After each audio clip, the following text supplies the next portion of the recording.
In row 6, we are going to chain 2, and then we are going to turn our work and add a double crochet into that first stitch right there. It is not the stitch at the base of the turning chain. It is the one next to it. And then we are going to add a front post double crochet around the double crochet 2 rows down.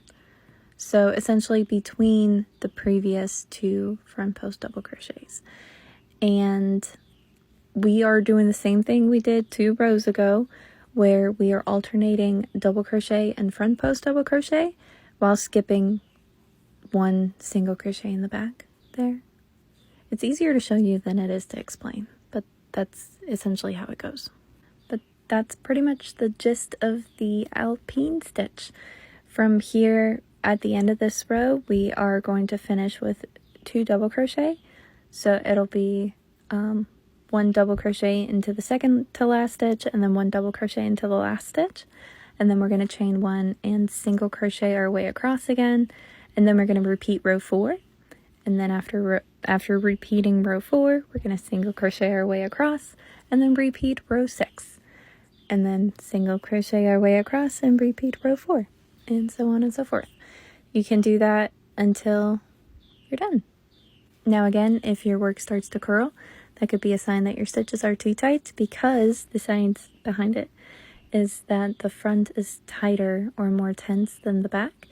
And that is because of the double crochet that we're putting in the back, and then the front post double crochet is kind of pulling it forward.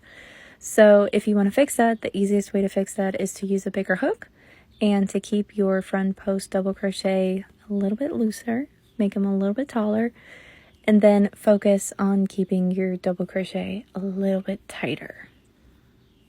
But not too tight, because if you keep them too tight, it'll also cause the front post double crochet that you work into it eventually to, pull tight. Another thing that I noticed that kind of bothered me, that may bother you, is that the edges can get a little wonky because they're looser than the inside of the stitch or the inside of the row. So if that bothers you, then instead of chaining 2, you can chain 1 and add a double crochet into the base of that. So where you would add your first stitch for a single crochet, you can add a double crochet and then add your alternating front post double crochet and double crochet. It's not going to be perfect. The edges are still going to be a little wonky, but they'll be a little less tall, because what it starts to look like, I don't know what that shape is called, but when the edges are taller than the center. So just a little solution. But if you enjoy these kind of close-up stitch tutorials, be sure to like and follow. And if you have any questions, you can leave them in the comments of any of my videos. And thank you for hanging out with me. I really appreciate it. I cannot tell you how happy these videos make me.